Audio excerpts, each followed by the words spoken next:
Hello dear friends, friends and subscribers. This is your host Ram, welcoming you to your cricket happening show as usual. And well, what I'm so today's cricket show is going to be all about cricket updates because there are three matches that's happening today. So it's all about the cricket updates today. Now, cricket updates. One is the match between New Zealand and England. So it's all. So first, let us go into the match between New Zealand and England. Today, actually, England actually resuming at that overnight score on the second day's play here in the first Test match played at the Lord's Cricket Ground. Folded up pretty quickly with Trent Bolt, getting amongst the wickets. And England were in fact all out for 389 with Trent Bolt and Matt Henry sharing the spoils with 4 wickets apiece. And as far as New Zealand are concerned, right now when I'm talking to you from here, I can definitely tell you that New Zealand are definitely putting up a good fight here. Their openers actually set up the tone. It was Martin Guptill and Tom Latham opening the innings, played wonderfully well to put together a partnership of 148 for the first wicket to really set an example there.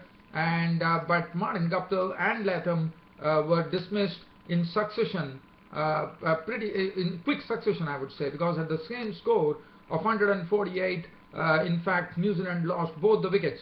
Guptill was out to Broad for 70 and Tom Latham was out for 59 to LBW bowler Moeen Ali. Right now Kane Williamson is not out on 11, Ross Taylor is not out on 9, so I think New Zealand are doing a very good job here with the score reading 175 for 2. We are in session 3 right now at the Lord's Cricket Ground. The next match that I'm going to take you down as far as the updates are concerned is the match which is being played right now. Now, as you know, today it was a day of rejoicing for all the Pakistan cricket fans, because this was the first time in a span of 6 years Pakistan is seeing international cricket for the first time, as Zimbabwe has become the first nation to actually tour Pakistan after that very long gap. And right now the first match is being played here at the Gaddafi Stadium in Lahore, and Zimbabwe against Pakistan, the first T20 match, and Zimbabwe were the ones who won the toss. And currently when I'm talking to you, 15 overs have gone by in the Zimbabwean innings and Zimbabwe are 114 for 4. Well, they got a very powerful start from the very aggressive batsman opener Hamilton Masakadza, who slammed 43 of 27 balls with 7 fours and 1 6. And I'm sure this is the time Zimbabwe would like to accelerate. Only 5 overs remain and Zimbabwe would definitely like to accelerate right now. So while I'm talking to you, Elton Chugumbra, the captain of the team, is not out on 32 of 24 balls with 5 4, so he definitely holds a lot of hope. And we all know what a wonderful hitter of a cricket ball is Elton Chugumbra. So he's there. Sikandar Raja has come lower down the order. He's also a good bat. He's not out on 6. And I'll come back to that later. So currently they're 129 for 4 after 16 overs. So now I'll take you down to India, where the Indian Premier League 2015 is right now underway at the JSCA International Stadium complex in Ranchi. As Ranchi, as you know, is the home ground of Mahendra Singh Dhoni, and Mahendra Singh Dhoni is the captain of the Chennai Super Kings. And today's match is a very crucial match for both the teams, because if both the teams it's a must-win situation. But as we all know, there's only one winner and one loser. So today, whichever team loses will be out of the Indian Premier League 2015, but whichever team wins will go on to meet the Mumbai Indians in the finals of the Indian Premier League, Pepsi Indian Premier League 2015.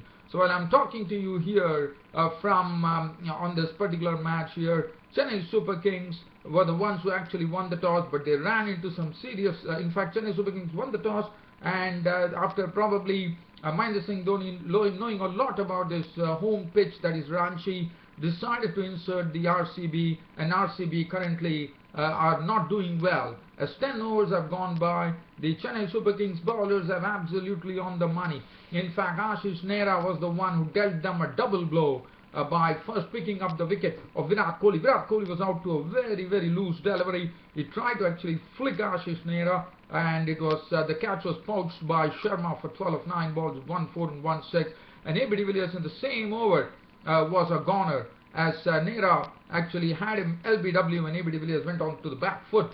He was gone for one. A beautiful in-swinger produced by Ashish Nehra, and Ashish Nehra has been bowling superbly, and he has been supported by Ravichandran Ashwin, who picked up the wicket of Mandeep Singh for 4. And currently, while I'm talking to you, one man who could really change the complexion of the game from what it is right now is right now in the center of things, and is none other than the opener Chris Gayle, not out on 23 of 31 deliveries, 2 4s and 1 6, and Karthik has come into the middle, not out on 5.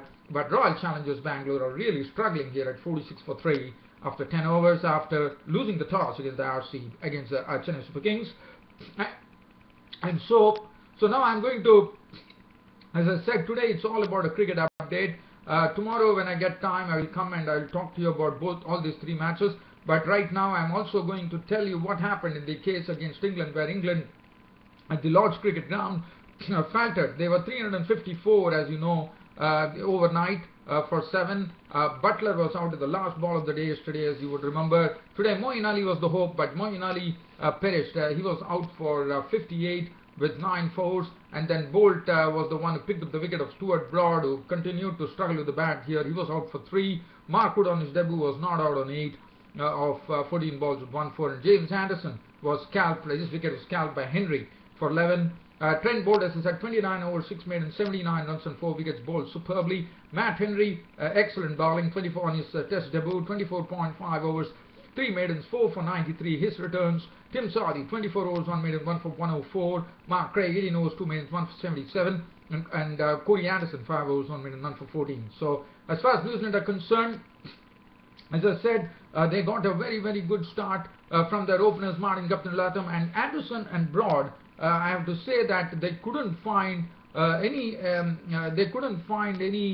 swing with the Duke ball, and they really were really struggling. But I thought it was a good approach by the New Zealand openers, Martin Guptill and Tom Latham, because what they did is the ball was swinging, but I thought definitely I would say Martin Guptill and Tom Latham has dealt with it in a very, very nice way, because they knew the ball was swinging, so they decided to play the ball late, and that is the sort of an antidote to swing bowling. You play the ball late, and that's what they precisely did, and they really succeeded, as then Martin Guptill unwielded some characteristics cover drives, and Tom Latham was also matching him for that, and both were really blunting the English pace attack of Anderson Broad. And we also saw Mark Wood probably would have got his maiden test wicket of Martin Guptill, but unfortunately he thought his joy was short-lived there, as the umpire ruled that a no ball, and Mark Wood had to wait. Mark Wood still not 10 overs, no maiden, none for 39 for him, and Martin Guptill, and then the partnership started really going into real, I would say, real top gear. And finally, when the partnership had reached 148, it was Tom Latham's first wicket, when Moeen Ali actually had Tom Latham LBW for 59 with 10 well-hit boundaries, and Martin Guptill was out in the next over when he was caught by balance of the bowling of Stuart Broad for 70 with 8 4s and 1 6. And then right now, as I'm talking to you, New Zealand are doing well here, 185 for 2, and I'm just going to see how many overs are left. I will come back to that later. They are 185 for 2 currently, and Kane Williamson not out on 18 with 2 4s, and you know Kane Williamson, he's a real grafter, and he has the experience Ross Taylor for company. He's not out on 12 with no boundaries, and 185 for 2. They are doing pretty well.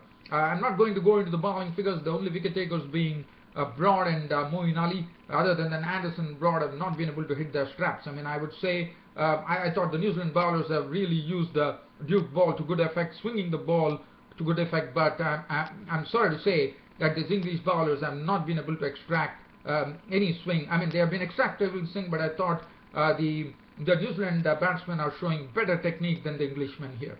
Well, I'll come back to that. In the meanwhile, let's go and see what's happening in the match between Zimbabwe and Pakistan. As I'm talking to you, well, the score reached 142 for 4. We are in the 17th over. Masakaja, as I said, played an aggressive opening innings of 43 of 27 deliveries, 7 fours and 1 6. Subanda was out to the bowling of Mohammad Shami, who made a comeback with the Pakistan team, 13 of 15 balls with 1 4. Coventry coming into the Zimbabwe team, in fact making a comeback into the Zimbabwe team, played a light little innings of 14 of 7 balls where he crashed 3 boundaries. Chigumbura is not out on 33, the captain of the Zimbabwean cricket team. Sean Williams is not out for 16 of the bowling of Shoaib Malik, who has been also inducted into the Pakistan cricket team of 15 balls with 1 4. And Sikandar Azaz has really showed some real stroke making here. He's not out on 17 of 12 balls with 1 4 1 6. 142 for 4 is the current score in the 17th over. 8.43 is the run rate for the Zimbabwean team. And let's have a look at the bowling from the Pakistanis. Anwar Ali, 3 overs, has leaked 18 runs. Mohammad Shami has also been costly, but he has picked up the wickets. 2 wickets, 28 runs. Bilal Bhatti has been pretty costly. 3 overs, leaking 37 runs. Wahab Riaz, 2 overs, 1 for 17. Shahid Afridi has bowled, the captain of the team. 3 overs, none for 28.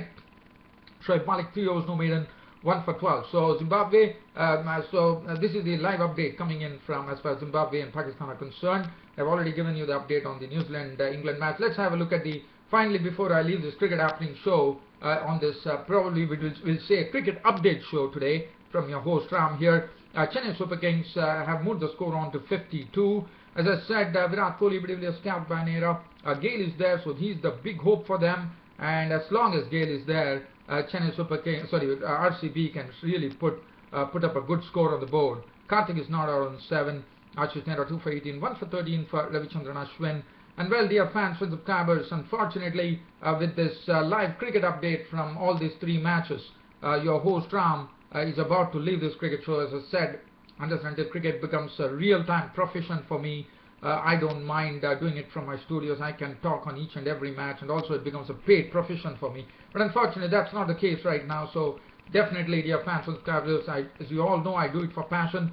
But my bread and butter comes from my work, so I definitely have to leave now. Dear fans, subscribers, thanks for your understanding, and thanks for continuously appreciating these cricket happenings and watching these cricket happenings every day. And thanks for your continuous support to this cricket happening show. Your host Ram is leaving you today, but promising you that I'll be talking about all these 3 matches tomorrow when I come back on Saturday. As you all know, Saturday is a late night cricket show. Until then, it's goodbye for the day. Thank you.